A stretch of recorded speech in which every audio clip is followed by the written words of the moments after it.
Good afternoon. On behalf of the board and staff at IMFG, I'm delighted to welcome you all to our virtual event titled A New Engagement, Incorporating Newcomers into GTA Planning Processes.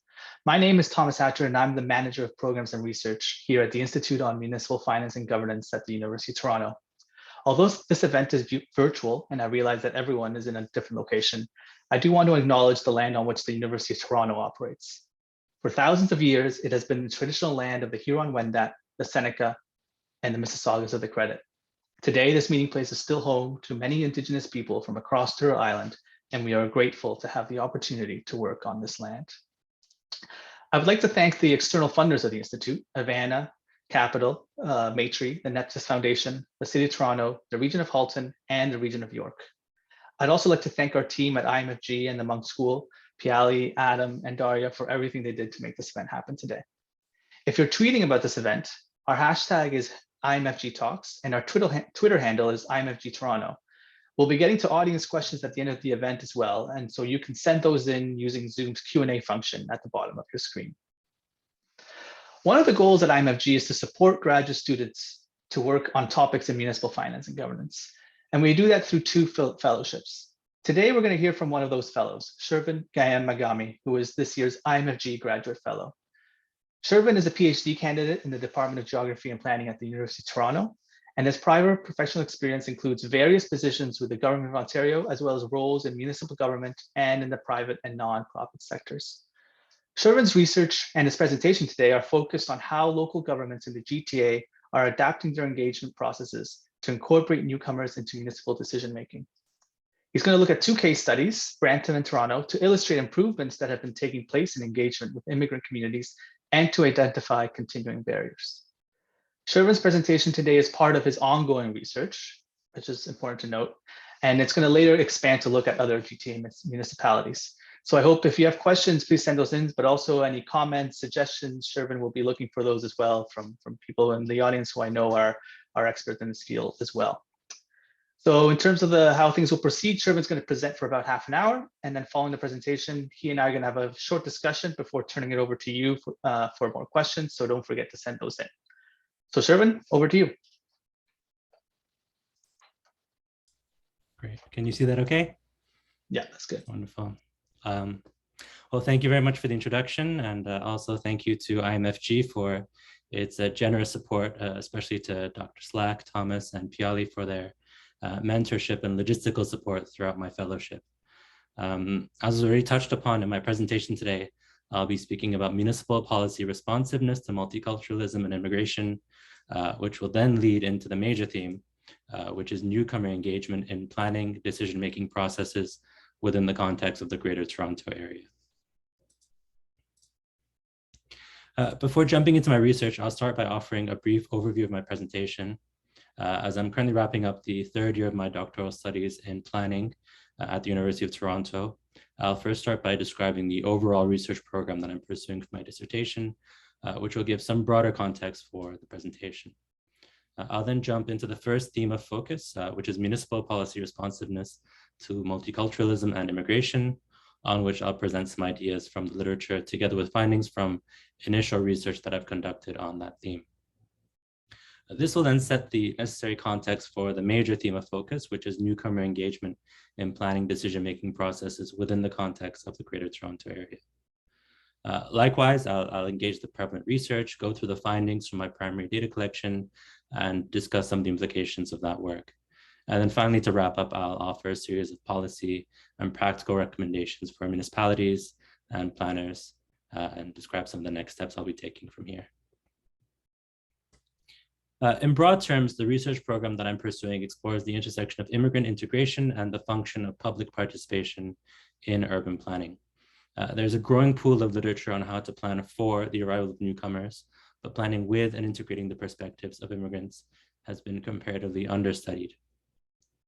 This discourse expands the conversation around an age-old dilemma in the realm of planning of how to capture a diversity of interests in public decision-making processes and collectively identify what is known as the common good.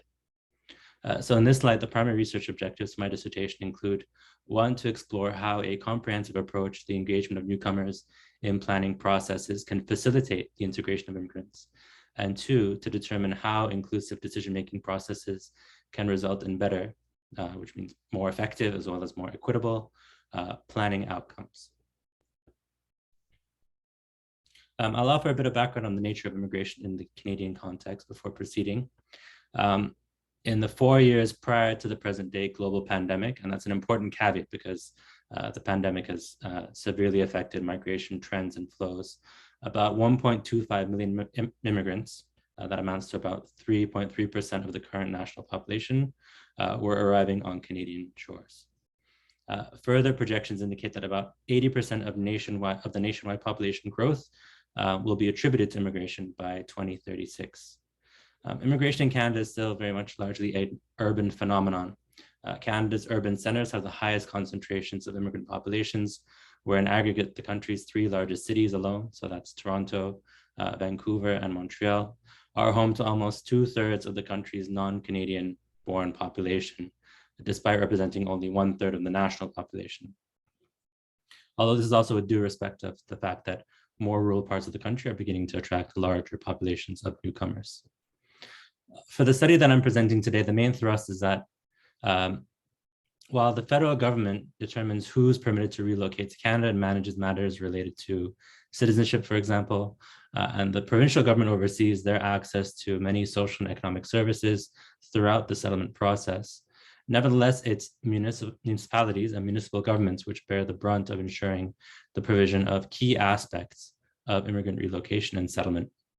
And so in light of the critical role that they play in this regard, the research that I'm pursuing focuses on the responsiveness of local governments to immigration and multiculturalism, and then by extension, newcomer engagement, specifically within the Greater Toronto Area. I thought it might be helpful to start by outlining some examples of what municipal responsiveness to immigration actually means and discuss some potential policies that would be relevant for this. I'll be drawing on a seminal study by Kristen Good, who's a political scientist at Dalhousie University, who has also recently published an important report here at IMFG on the fallacy of the doctrine relating to municipalities as creatures of the province. And the cover of her book, you can see at the bottom right-hand corner on municipalities and multiculturalism is a valuable resource for municipal practitioners and academics studying these types of themes. So in terms of examples of types of policy responses that municipalities could pursue, an immigration settlement policy, for example, might perhaps feature a strategy that delineates in detail how the provision of support services for newcomers is carried out by the municipality and with which organizations it would be collaborating. Support for communities through the provisions of grants and conducting research on community needs. This could range from offering funding for cultural programs that would support civil society organizations to carry out in-depth studies, for example, on themes related to health or housing, and to do this together with the local communities that they're serving. Since they come up a fair bit in the presentation, I'll just offer some examples of civil society organizations. So these could include those types of organizations that are assisting local communities with any types of issues. It could be facilitating their access to certain types of services that are being provided by different levels of government that still may not necessarily be easy to access for newcomers. You could have them focusing on issues related to poverty, health, education, and that kind of thing. And I'll touch on that more briefly, more expressively later on in my presentation.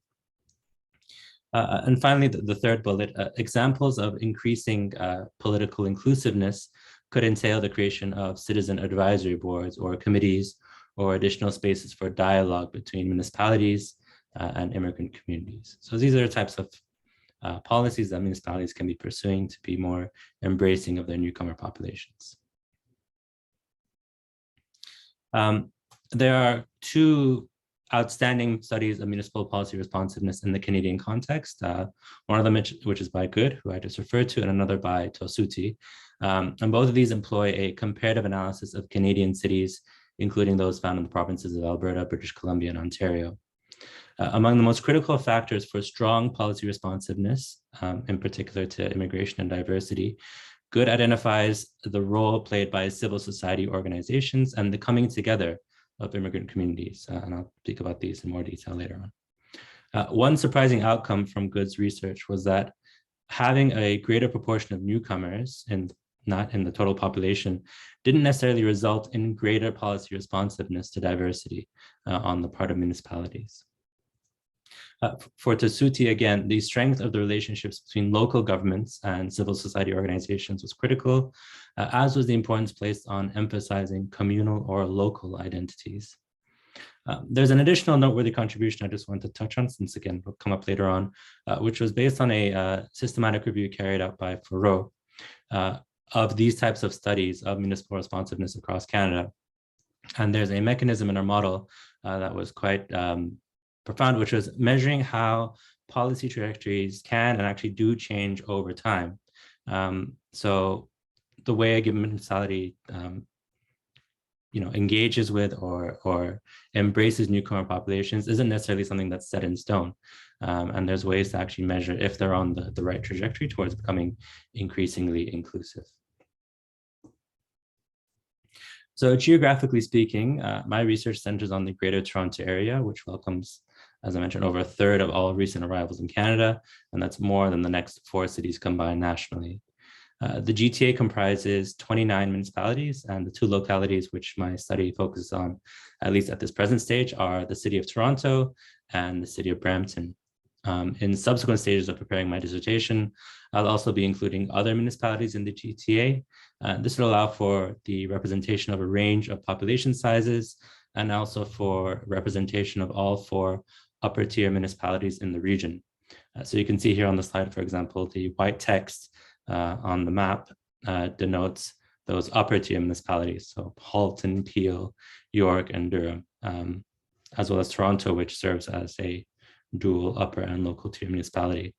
The reason for doing this, identifying municipalities from all 4 or 5 of these municipalities, is because upper tier local governments in Ontario play a critical role in immigrant resettlement and integration more broadly. And so it'll be to see if there's any differences along that front as well. So those 2 studies that I referred to earlier on by Good and Tosuti, they developed typologies to categorize municipal responsiveness to multiculturalism and diversity, and attributed the following labels to the municipalities that I'm studying and I'll be speaking about today. So the City of Toronto was found to be very responsive to multiculturalism and diversity, and the City of Brampton was found to be unresponsive. So before getting started on the major research for my dissertation, I was interested to see if these labels had stood the test of time, given that those studies had been published some years ago. In order to do so, I carried out an in-depth content analysis of each of these local governments' public records from the past 10 years to determine how they compare in terms of designing and operationalizing policies and programs to embrace immigrant populations. I distilled the key findings from those other studies into 3 factors, and each of which was employed as a lens through which to carry out this analysis.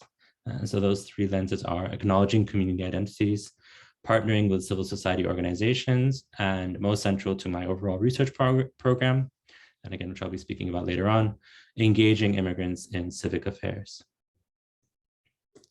So for this first factor, my analysis looked at the ways in which municipalities are, on the one hand, fostering and celebrating the identities of the immigrant communities that they represent, while on the other, establishing a strong municipal communal identity based on actually embracing diversity.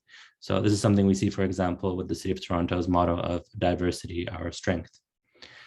Good's study determines that when ethno-racial minority groups aren't able to organize as a community, they tend to find themselves unable to pressure municipalities to respond to their particular concerns or to participate meaningfully in public decision-making. The primary example that I draw upon here is Brampton's 2040 vision. This is a comprehensive plan for the municipality, which began its community consultations in 2017. And in the final 2040 vision report, they referred to the emergence of a distinctive identity for all Bramptonians, while also at the same time committing to establish an Institute for Brampton Cultural Diversity. For the second theme, Good and Tosuti found that the strongest indicator of the effectiveness of municipal diversity management is the strength of the relationships between local governments and civil society organizations. And they both speak to the example of the City of Toronto's prominence in this regard, which emerged following the amalgamation of the City of Toronto by the provincial government in the 1990s. And I'll describe that in greater detail shortly, what the implications of that were. Civil society organizations are also in a unique position to facilitate connections between the host and newcomer populations. And by actively involving non-newcomers in the settlement process, they can also assist with cultivating a greater sense of acceptance and commitment to diversity within the non-migrant community. One example of a unique type of civil society organization that's been established across the country, which also enjoy a prominent presence in the focus municipalities of my study, are local immigrant partnerships, also known as LIPs. And these are community-driven initiatives that go simply beyond focusing on service delivery for newcomers and take on more of a coordination role in order to develop strategies to build more inclusive and responsive environments for immigrants. And then finally, the third theme, and of course, as it relates to immigrant settlement and integration, was the creation of occasions in which newcomers can have their voices heard and feel that their valued opinions are actually being taken into account in decision-making processes. This provides newcomers both an opportunity to express their own agency, but also for municipal governments to become increasingly representative of their local populations, especially as it relates to the decisions that they take. In the preparations for the 2040 vision in Brampton that I just mentioned, there was also an extensive public engagement strategy. And this was in fact the most expansive engagement approach that Brampton had tried to carry out in its entire history. So together with other recent plans and strategies, this is demonstrating a substantial shift away from the aloof disposition towards diversity in immigrant communities that the other previous studies had observed in that municipality. In that report, they also make substantial commitments to dedicating resources to continuing to engage the public in other types of decision-making processes. So preliminarily, what I found, at least from the language that they use, was that while Toronto still in many ways leads the pack as it relates to demonstrating responsiveness to multiculturalism and diversity, there was a distinct shift in the type of language that was used in Brampton's documentation in comparison to just around 10 years ago. And that suggests that local governments are able to swiftly adjust course within the span of a short few years to adopt a more welcoming attitude towards newcomers. And this is perhaps one of the key general findings that I was able to take away from this study, that municipal responsiveness is not necessarily something that's static. And that echoes the study that I referred to earlier on by Thoreau on the value of a longitudinal element in studies and models of this nature. Some of the other novel findings that came up from my analysis, and these can also serve as preliminary recommendations for municipalities, include the need to acknowledge both symbolically and in practice the role that multiculturalism and a celebration of diversity can play as forms of uniting different ethnic groups, particularly in highly diverse communities. A complement to this could be the creation of community development plans, which can provide spaces for consultation on local priorities and allow for diverse groups to be brought together in order to carry out collective action, not just making decisions, but actually doing something together as well. And finally, and this in many ways serves as the pivot to the next section of this presentation, is that municipalities should seek ways in which they can reimagine their public participation activities such that they can be infused with features that acknowledge the diverse backgrounds and approaches to engagement of the populations, the extremely diverse populations, particularly in the case of Toronto, that they are serving. So for my current research, I'm looking to see how these municipalities are striving to, in essence, walk the talk. How I've looked at language now, how their actions seem to reflect this type of responsiveness and openness. And that's particularly as it relates to engaging immigrants in public decision-making processes.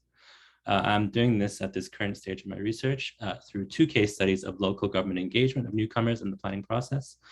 One featuring the Jane Finch initiative in the city of Toronto, and that's an integrated community development plan and a land use plan that they're developing in response to the opening of a new light rail transit line in that neighborhood. And the second case study is the official plan update for the city of Brampton.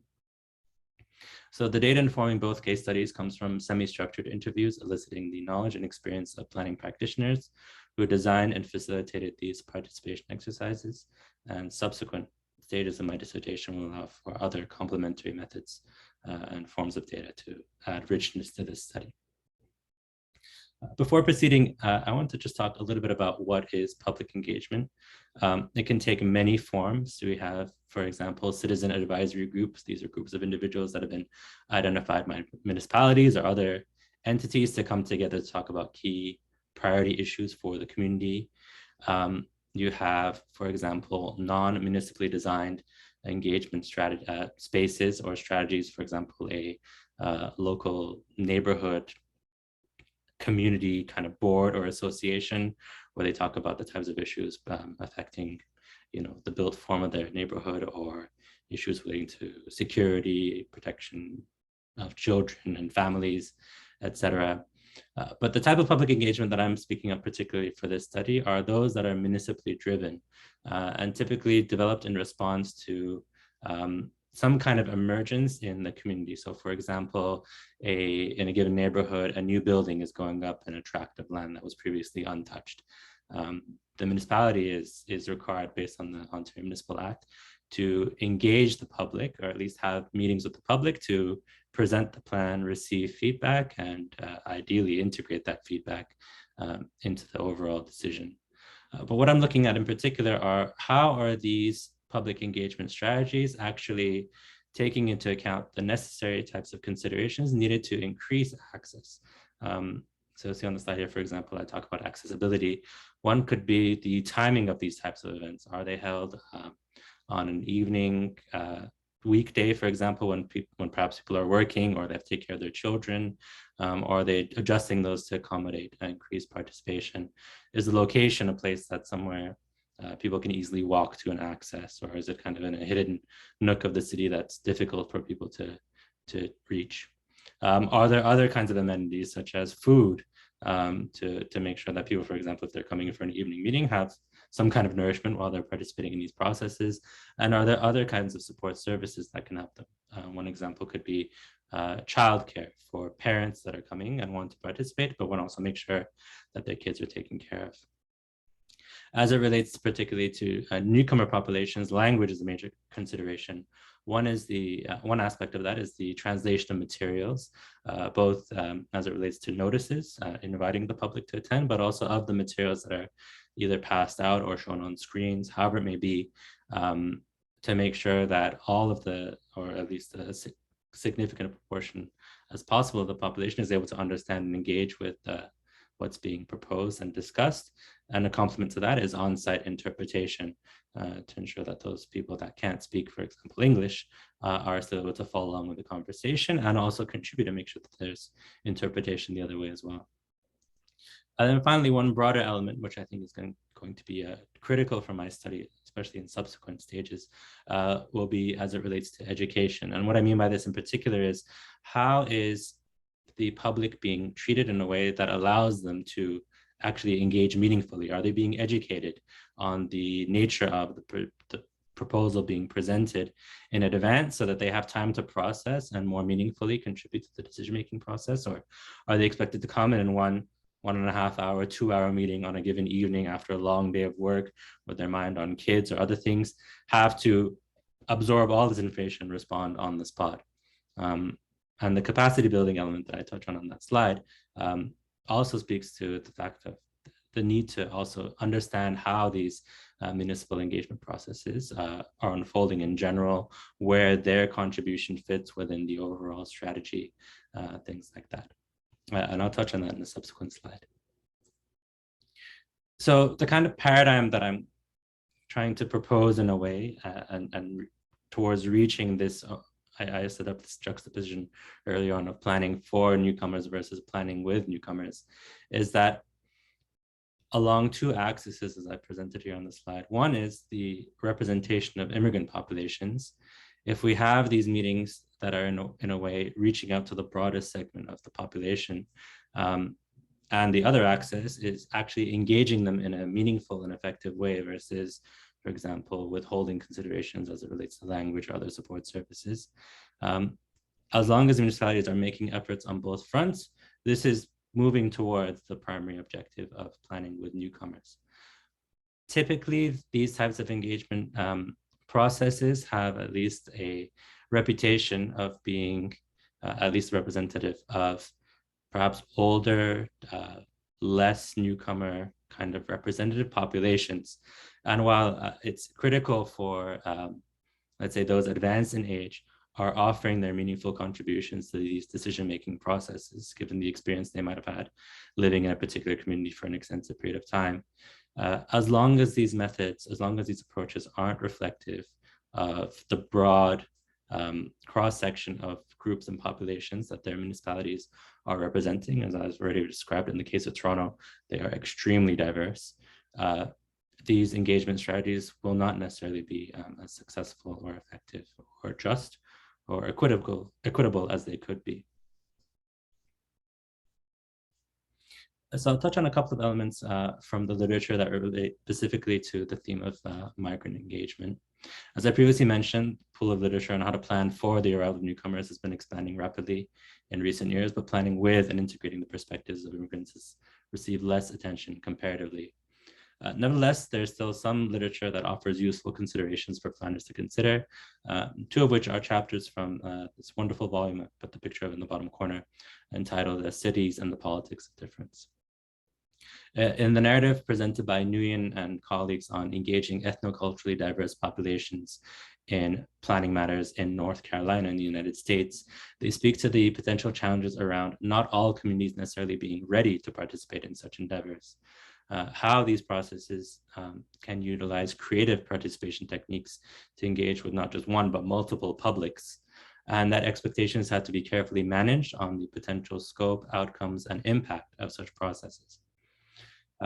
Rios also describes the role that planners can play in assisting marginalized groups to take their rightful seat at the table in planning processes, as well as the need for planners to understand factors outside of the local context and how to develop and demonstrate cultural competence, which can only truly be gained through engaging in cross-cultural communication. It's not something that you can just read about in a book and say, okay, I understand these diverging approaches and methods and ways of thinking.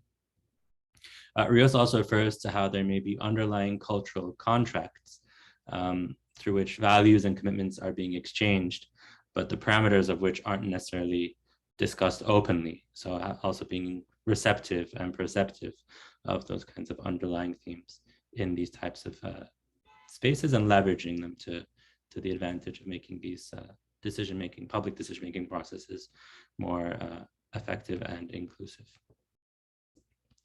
So the Jane Finch neighborhood is located in the northwest sector of Toronto. That's a map of it on the left-hand side of the slide.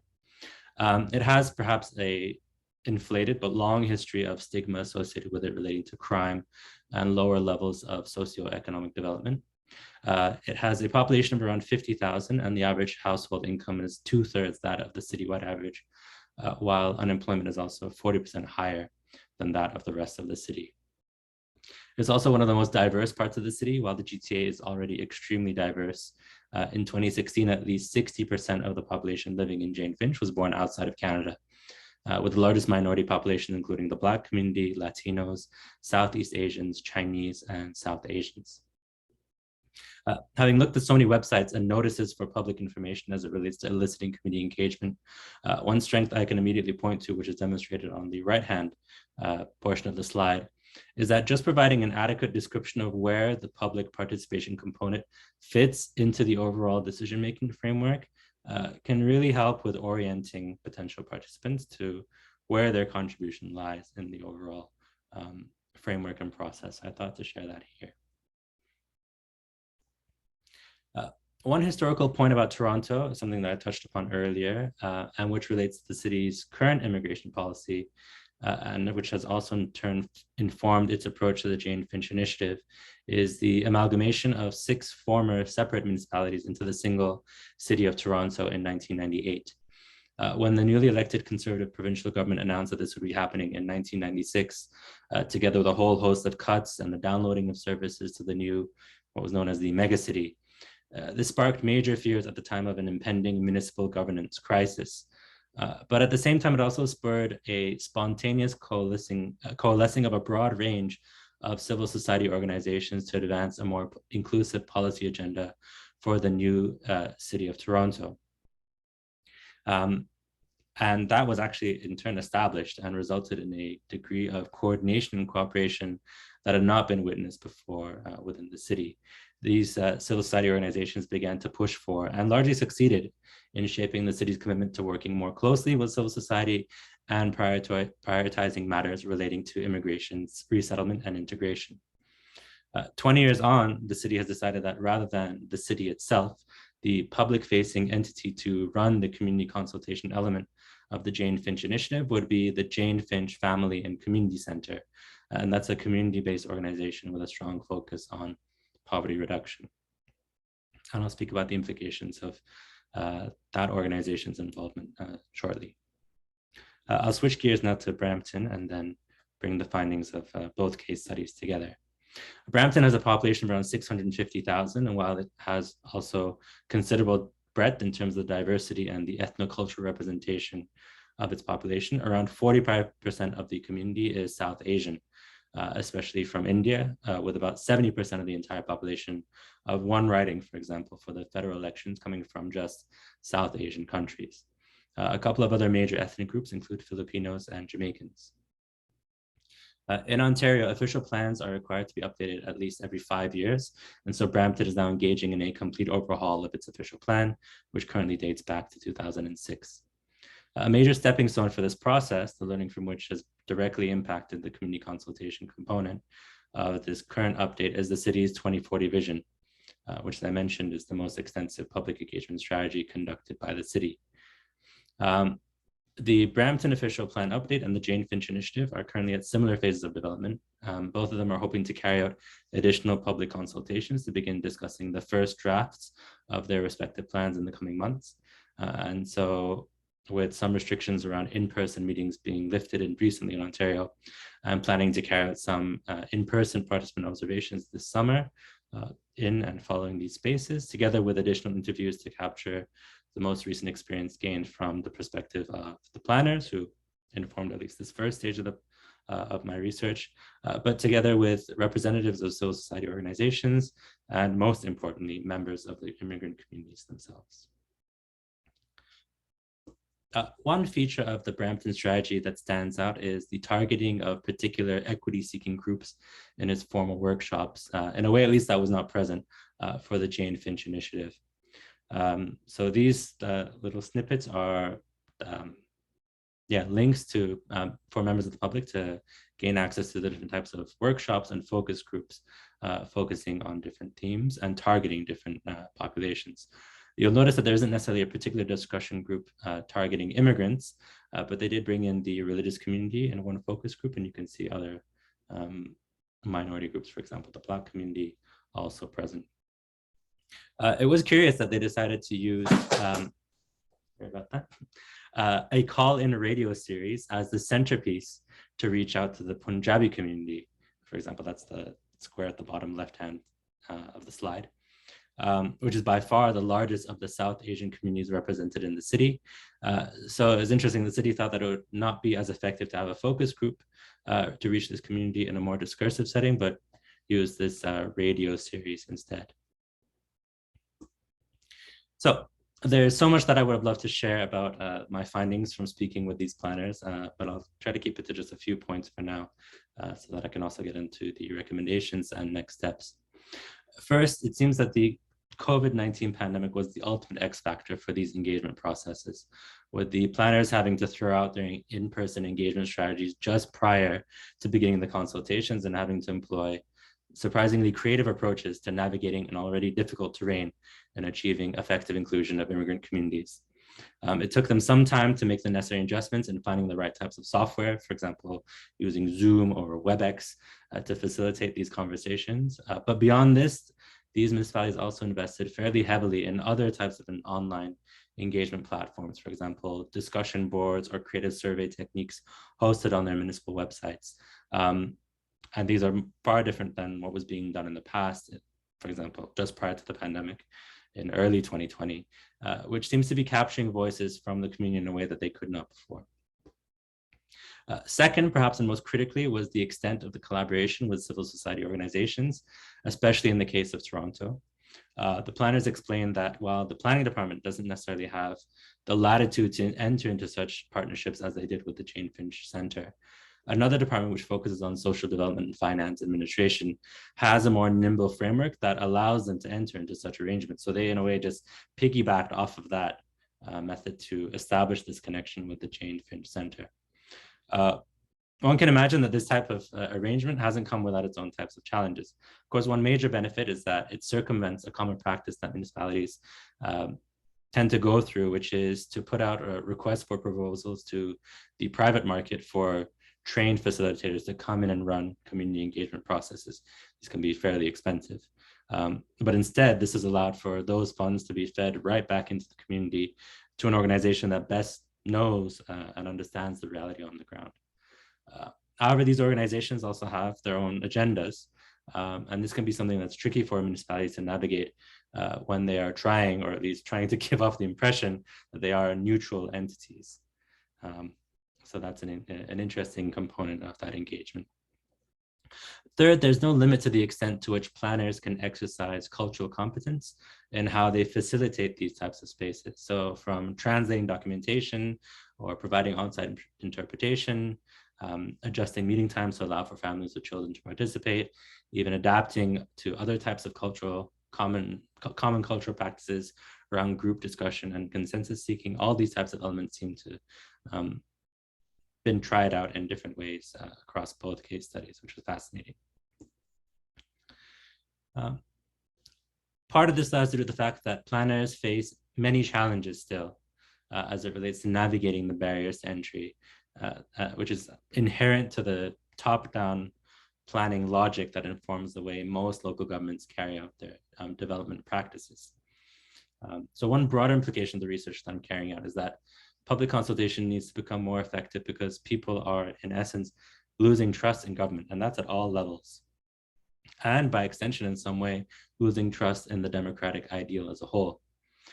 Some of the planners expressed hope that working with the civil society organizations can create opportunities for building trust in the local community, at least in municipal government.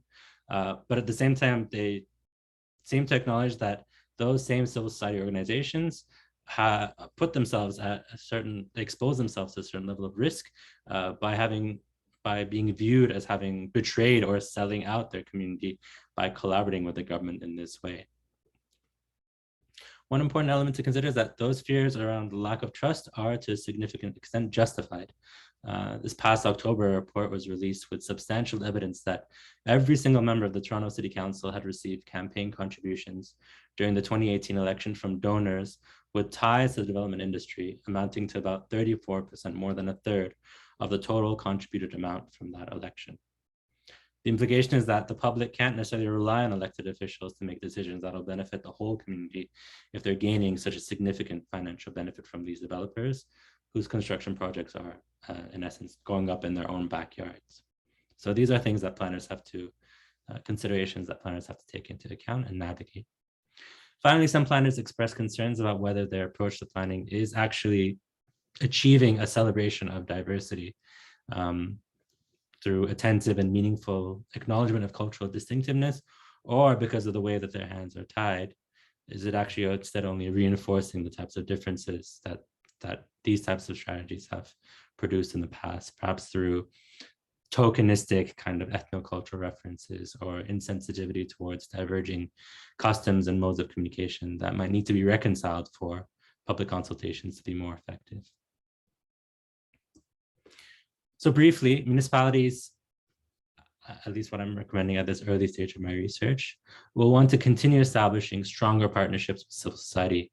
But there's actually a unique opportunity in supporting these organizations to generate enthusiasm and build capacity in local communities so that they can more effectively contribute to municipal decision-making. Not just have a feel for what's going on the ground, but actually helping or assisting these local community organizations to assist the communities themselves, these diverse groups, to becoming increasingly familiar with the planning landscape, the types of issues that are being discussed, and how to navigate the formalities of public consultation processes that may be foreign for many people. It's essential for local governments to extend additional resources to support planners as they seek to implement culturally sensitive public participation practices as otherwise those voices will not be able to come through as clearly.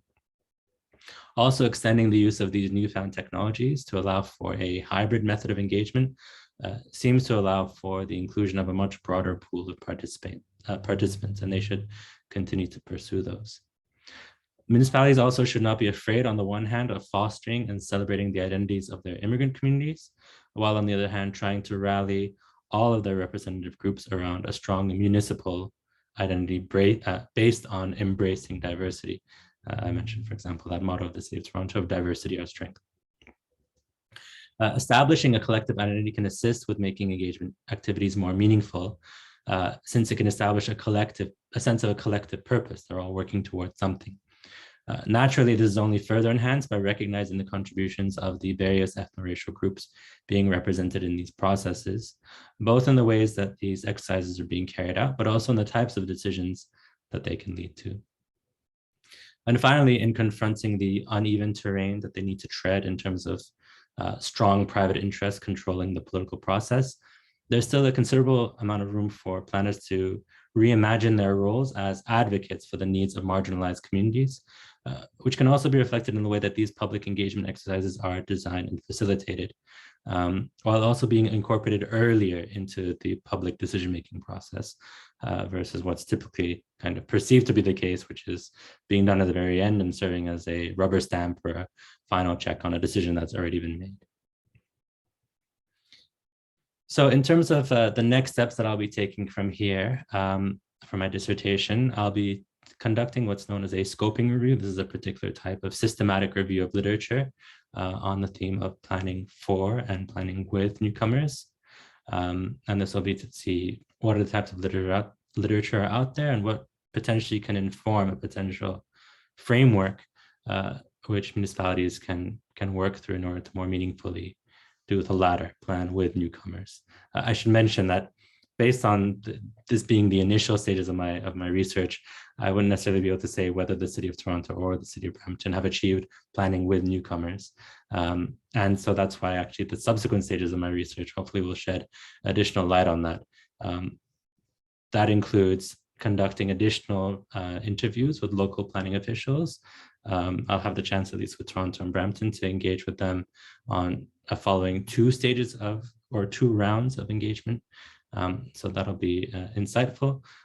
Perhaps more significantly, I'll have the chance to begin interviewing representatives of civil society organizations, given that they have one foot in both realms, and they'll be able to shed some valuable perspective on what's going on. And naturally, of course, the most meaningful of all, the migrant participants themselves, both as it relates to how engaged and how effective they felt those public engagement exercises were. And of course, if the conditions of the pandemic improve by the summer and these spaces continue to remain open and ideally move to at least an in-person or a hybrid approach, doing on-site participant observations will be helpful to see how these types of engagement activities could perhaps continue to be refined and improved over time. And the hope is that all of these elements together can comprise a deeper exploration of how municipal governments can integrate newcomers through more effective techniques of inclusion in processes of public decision-making. Here's a list of the references that I drew upon for this work. And thank you all very much for accompanying me through this journey, and I'd be happy to engage with the audience now during the question and answer portion of the seminar. Okay, thank you so much, Shervin. That was fantastic, just really interesting stuff. And so I have a few questions for you, but for the audience, we do want to get to your questions, so please do send those questions in through the Q&A format, the Q&A function there at the bottom of your screen. We'll get to those as soon as I'm done with one or two questions for Shervin myself. So just Shervin, to start, I wanted to ask you, I thought it was really interesting what you mentioned about amalgamation of the City of Toronto, what that caused in terms of bringing civil society organizations together. And it does strike me that the case studies that you're looking at right now, Brampton and Toronto, are interesting in part because one is a lower tier municipality and the other, Toronto, is a single tier municipality after that amalgamation. So, could you say a bit more about what difference that has made in terms of the research that you've been doing, the fact that the governance structures are slightly different in that respect? Sure, thanks for the question. It's still a bit early to say as it relates to the effect it'll have on the way that these engagement processes are being conducted. What I'm looking at in particular is the immigrant governance structures that are in place. Since Toronto is a single tier municipality, it has its own, like as I mentioned, for example, those local immigrant partnerships. That seems to have had some effect on the way that these engagement strategies are being pursued. But it's hard to tell at this stage, for example, what level of influence the region of Peel, which is the upper tier municipality corresponding to Brampton, right, has had on how the engagement strategies are being pursued. That's something I'm hoping to find out in subsequent stages of my research, both in the follow-up interviews with the planners, as well as potentially either with local immigrant partnership organizations in Brampton itself, as well as potentially these other lower tier municipalities, or through the community engagement, the civil society organization engagement I'm planning to pursue. Right.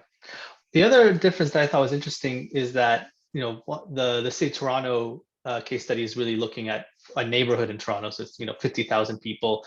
And then the Brampton one is a much larger exercise for the whole city, 650,000 person city. So I guess, is there, maybe could you speak about if there's different lessons that we should be drawing in terms of how engagements should function if they're for populations of different sizes, or the scope can be so different in this respect? Absolutely. I think one major benefit that they had with the Jane Finch initiative was the establishment of this community organization that had a very intimate familiarity with what was going on the ground. When you're doing a municipal or municipality-wide engagement strategy, it's often common practice for municipalities to have kind of different segments of the municipality do their own things together, and for that to feed into broader processes. But there's a question of access to sufficient resources to carry out that type of engagement at breadth and at depth.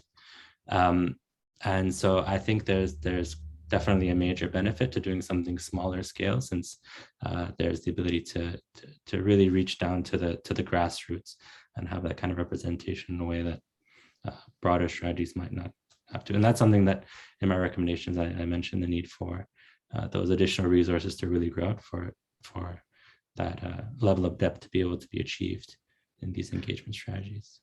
Right. Yeah. And actually that connects to one of the questions from the audience we have here.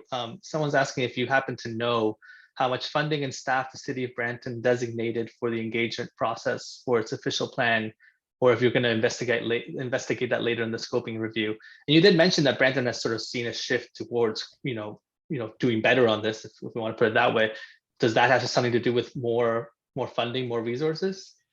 It seems to be the case. I didn't have the chance to ask the planners that I spoke with at the City of Brampton about the extent of the resources that they had at their disposal. But it seems that when such a big commitment was made in such kind of a monumental document, as I mentioned, that 2040 vision, which they were determined to engage the public more meaningfully compared to past iterations of their engagement strategies, that seems to have had an effect in which they were able to, for example, create these workshops and focus groups targeting particular populations. That definitely was not something that they'd done in the past. So it does seem to be that there is some, as I mentioned, this walking the talk. They, in a way, compelled themselves to say, we're going to do this, and by extension, then had to do it. And it seems that they've been largely holding true to that, right, as far as it seems. I don't have any answer yet on the numbers, and hopefully subsequent stages will allow for that to come out. Perfect. Yeah, no, that's understandable. Another question we have from the audience here, and it's something that I was thinking about too. The question is, did you find any literature on the relationship between the work of elected city councillors and the work of city staff when it comes to engaging with newcomers? And if I, sorry, go ahead, Ashley, go ahead. No, please clarify.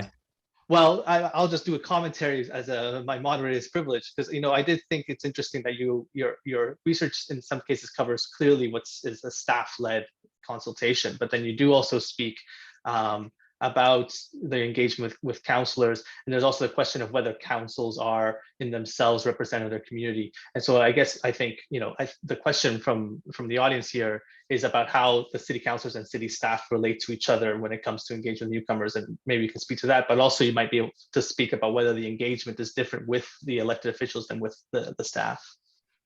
It's an excellent question. I should also acknowledge that the previous question was also excellent.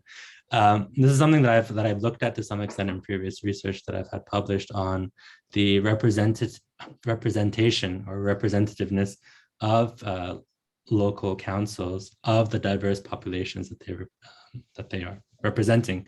And we see some changes, at least recently. So recently, the number of wards in the city of Toronto was reduced from 40-something to around 20-something.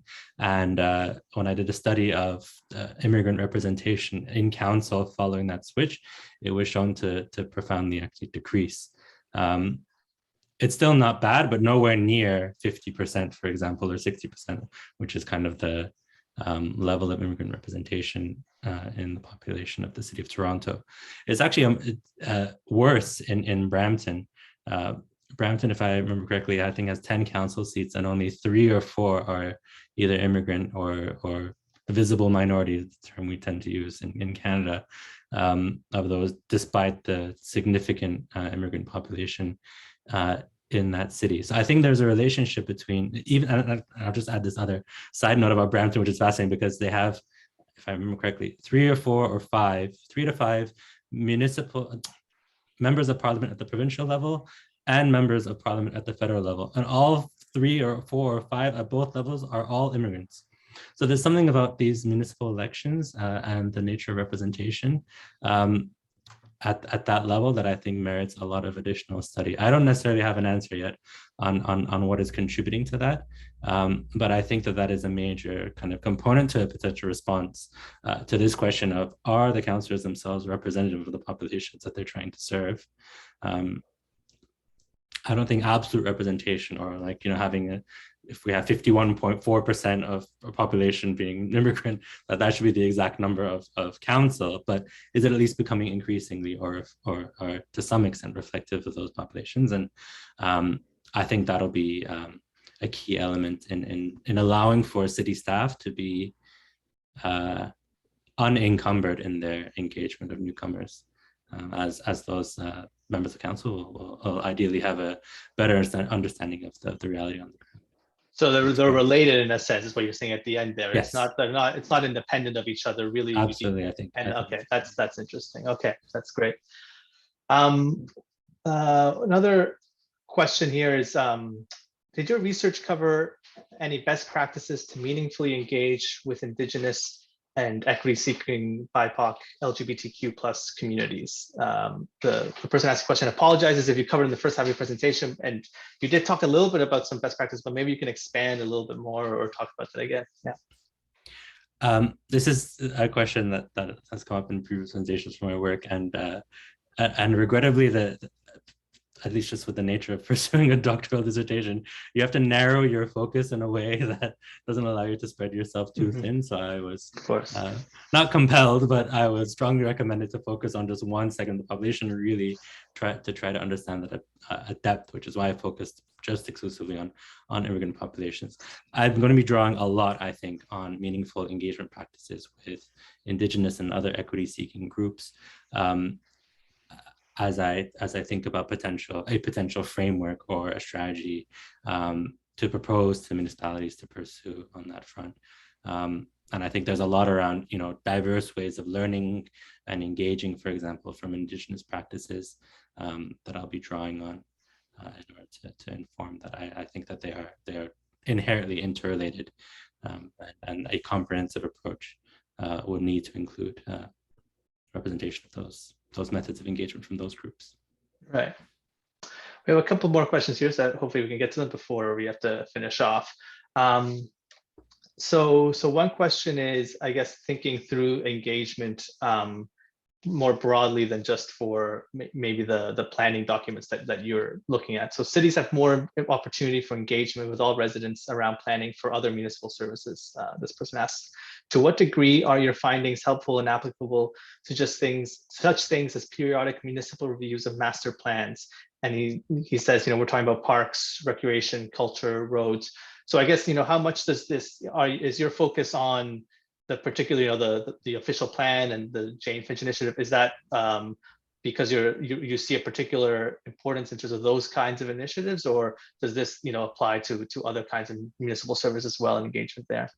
That's a great question. No, the plan, as I mentioned earlier on, trying to get kind of as broad a representation of the GTA, as I mentioned, the upper tier municipality representation. Another will be this element as well of making sure that there's a variety of engagement practices, all municipally driven, that are represented in this work, to see if there's any kinds of differences. So another case study that I'm potentially looking at is a transportation study, a transportation plan update that's going to be hopefully pursued in one of the municipalities on the east end of the GTA.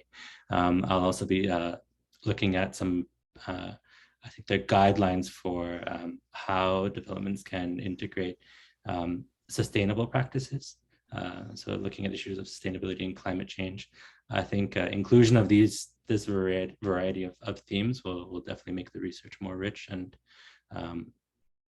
so, yeah, that's definitely part of the plan. Great, yeah.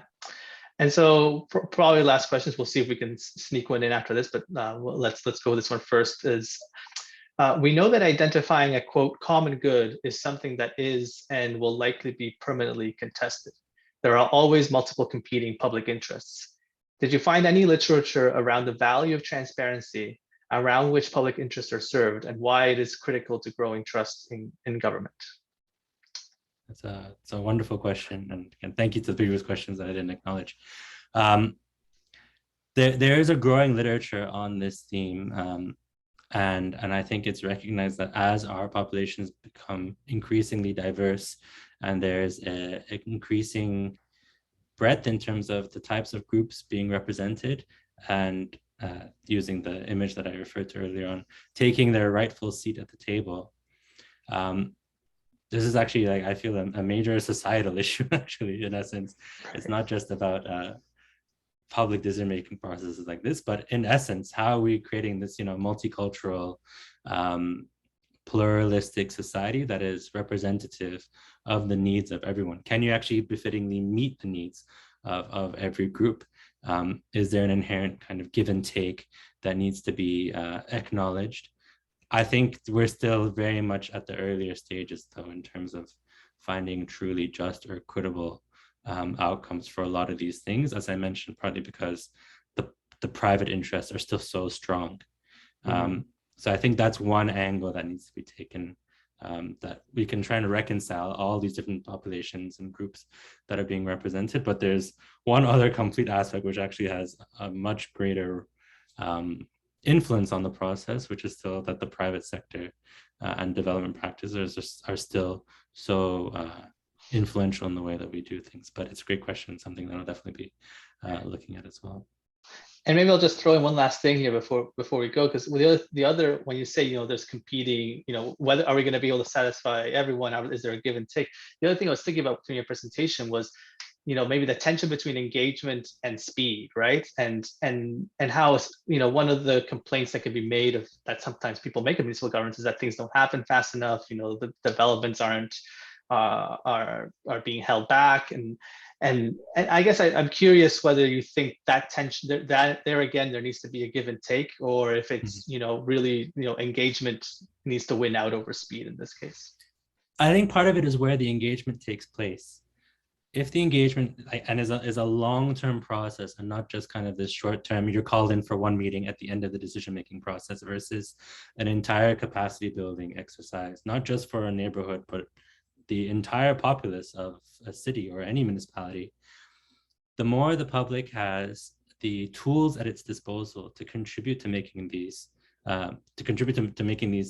processes more representative of their collective will, with due recognition to the expertise that the planners and the other professional and practitioners are bringing to the decision-making process.